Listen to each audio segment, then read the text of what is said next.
গোড়ার দিকে কলকাতায় বিভিন্নভাবে প্রতিষ্ঠিত হয় স্পাইস হোটেল। কলকাতায় স্পাইস হোটেলের সূত্রপাত বলা যেতে পারে 19 শতকের গোড়ার দিক থেকেই। আর সেই সময় খাবারের দামের হিসেবটা পয়সায় হতো বলে এই হোটেলগুলোর নামই হয়ে যায় স্পাইস হোটেল। কত শত মানুষের রোজ বিভিন্ন সময়ে বিভিন্ন স্তরের মানুষদের তৃপ্তির দায়িত্ব নেয় কলকাতার এই স্পাইস হোটেলগুলো এখনো পর্যন্ত। তবে এখন যদিও পয়সার হিসেবে এখন হয় না দামটা, তাও কিন্তু তারা তাদের ঐতিহ্য মেনে এই সাবেকি স্পাইস হোটেল নামগুলো দিয়েই চির প্রচলিত হয়ে থেকে গেছে। 1930 সালে ডিরোজিওর আদর্শে ইয়ং বেঙ্গল নামে পরিচিত হয়ে ওঠে খিদিরপুরের এক spice hotel, young Bengal hotel. আজকে জিও বাংলার পর্দায় আমি গল্প বলবো এই ইয়ং বেঙ্গল হোটেল এবং আপনাদেরকে এই ইয়ং বেঙ্গল হোটেলের সেই পুরনো খাবারের স্বাদ তারা এখনো পর্যন্ত কতটা ধরে রাখতে পেরেছে সেটাই দেখিয়ে দেবো।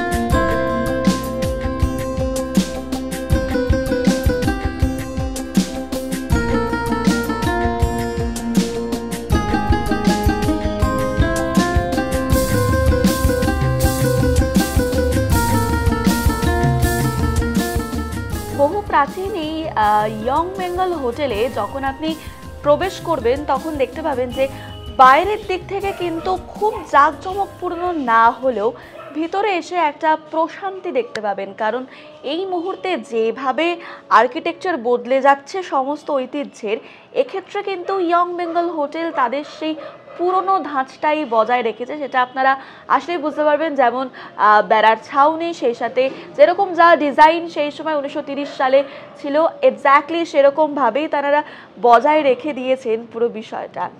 আর সবচেয়ে বড় কথা হচ্ছে সেই রকম সেই শ্বেত পাথরের টেবিল, তারপর কাঠের চেয়ার, এইভাবেই কিন্তু গোটা জায়গাটা সাজানো রয়েছে।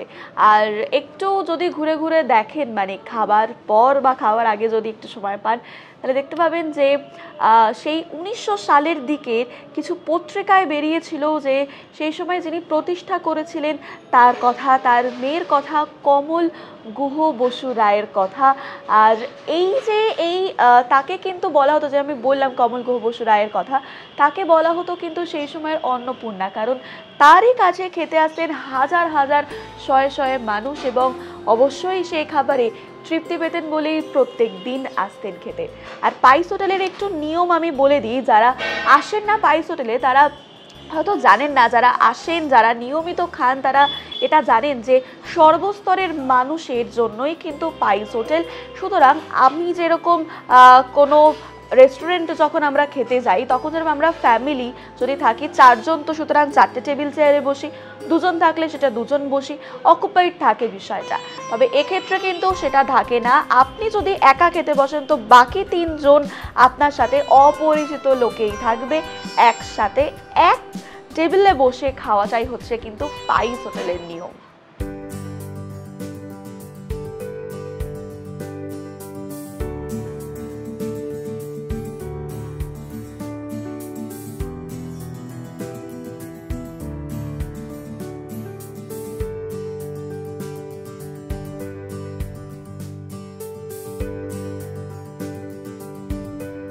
চলে এসেছে আমার কাছে একদম পঞ্চব্যঞ্জন।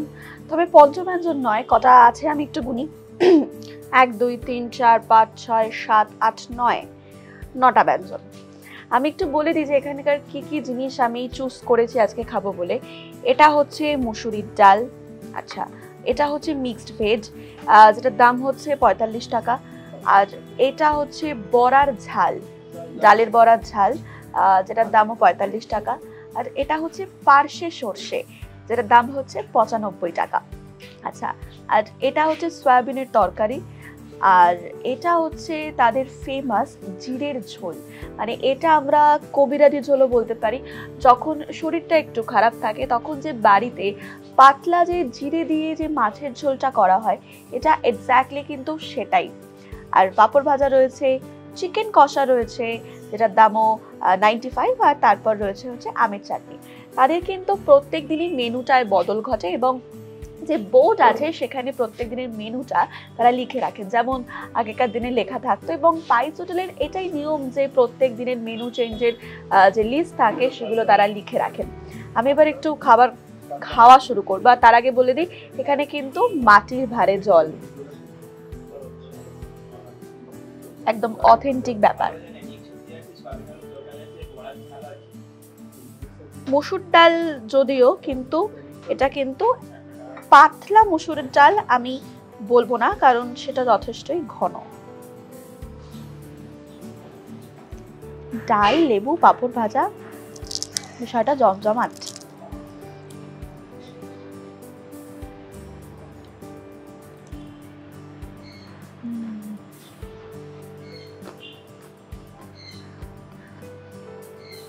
মসুর ডালে কিন্তু 5 ফোড়ন দেওয়া রয়েছে, সচরাচর হয় না।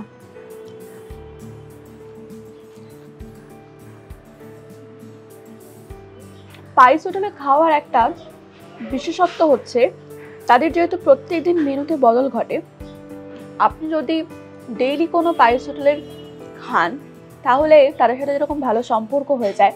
ধরুন আপনি আজকে একটা খাবার খেলেন, পরের দিন আপনার ইচ্ছা করছে অন্য আরেকটা খাবার খেতে, তা আপনারা তাদেরকে যদি রিকোয়েস্ট করেন তারা কিন্তু আপনার জন্য সেটা বানিয়ে দেবে। এটা আমি দেখেছি, এটা যুগ যুগ ধরেই হয়ে আসছে। বড়ার ঝালটা তাদের ভীষণ ফেমাস, আমি সেটাও একটু ট্রাই করব।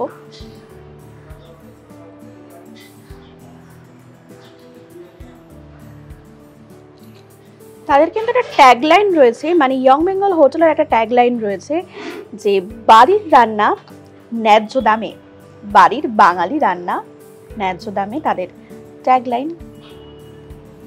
আর সেটার স্বাদ আমি এই মুহূর্তে খুব দুর্দান্তভাবেই পাচ্ছি।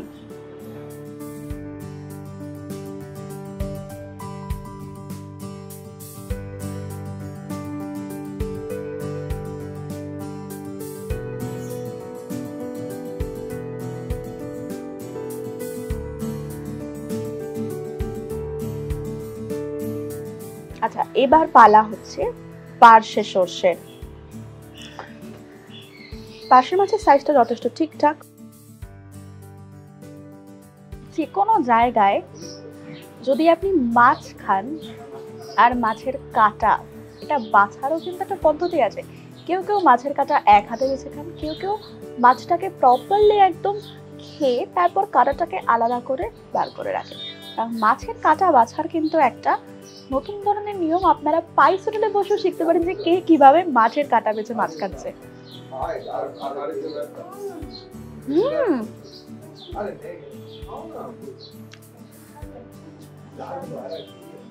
পার্শে সর্ষের ফ্লেভারটা এত সুন্দর এখানে আসছে।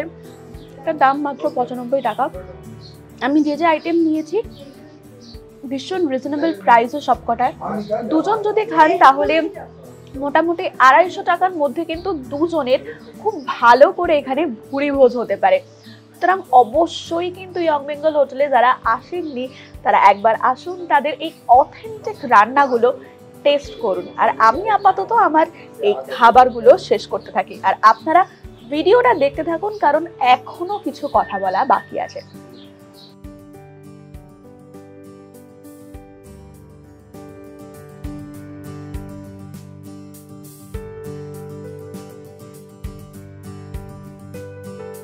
মাছের পর এবার পালা মাংসের। Chicken leg piece. আমি যদিও শুরুতে বলেছিলাম এটা চিকেন কষা, তবে চিকেন কষা ঠিক নয়, চিকেনের ঝোল আপনারা বলতে পারেন। এটার দামও হচ্ছে 95 টাকা।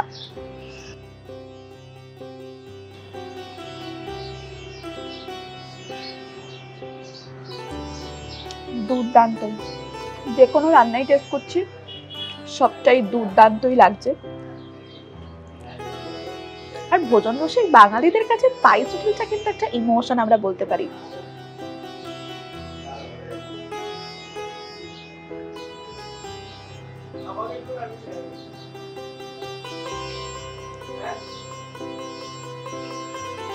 খিদে যদি পায় পায়েস হোটেলে আমার খাবার দেখে, দেরি করবেন না, চলে আসবেন পায়েস হোটেলে, খাবেন, তারপর রিভিউ দেবেন অবশ্যই।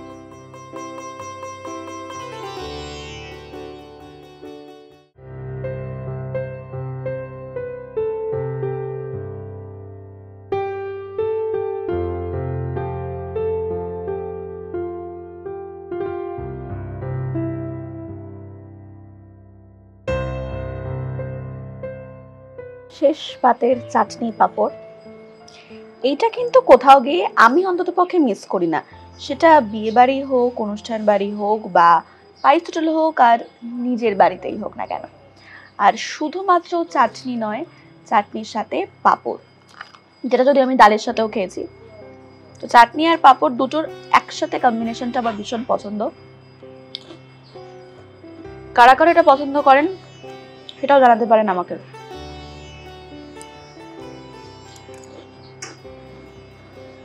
প্রত্যেকটা রান্না ভীষণ ভালো, ঝাল, মিষ্টি, নুন, টক সবকিছু ব্যালেন্সড। তাদের ট্যাগলাইনটা কিন্তু সার্থক, যে বাঙালি রান্না, ঘরের সাথে বাঙালি রান্না সঠিক দামে, ন্যায্য দামে তারা এখানে দিয়ে থাকেন।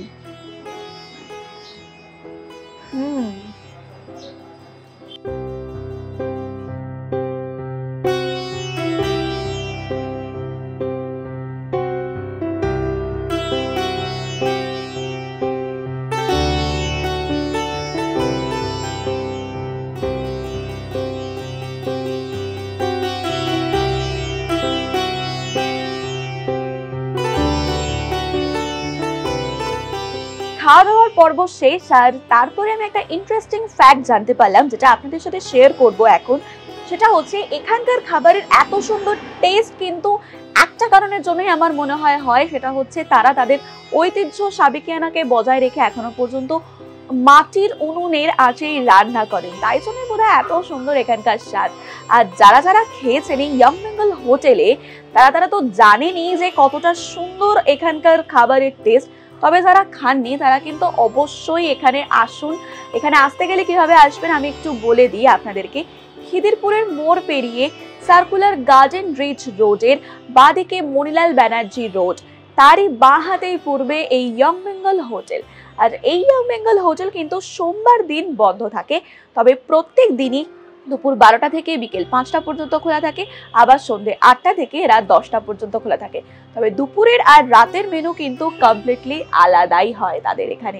তবে প্রত্যেক সোমবারই বন্ধ থাকে না, কোনো ফেস্টিভ সিজন থাকলে সোমবার দিনও কিন্তু খোলা থাকে।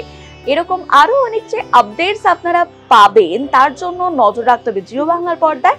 আর এই ভিডিওটি কেমন লাগলো জানাতে ভুলবেন না আমাদের কমেন্ট সেকশনে। ক্যামেরা সৌম্যর সঙ্গে আমি স্নিগ্ধা, সবাই ভালো থাকুন, সুস্থ থাকুন, দেখতে থাকুন জিও বাংলা। নমস্কার।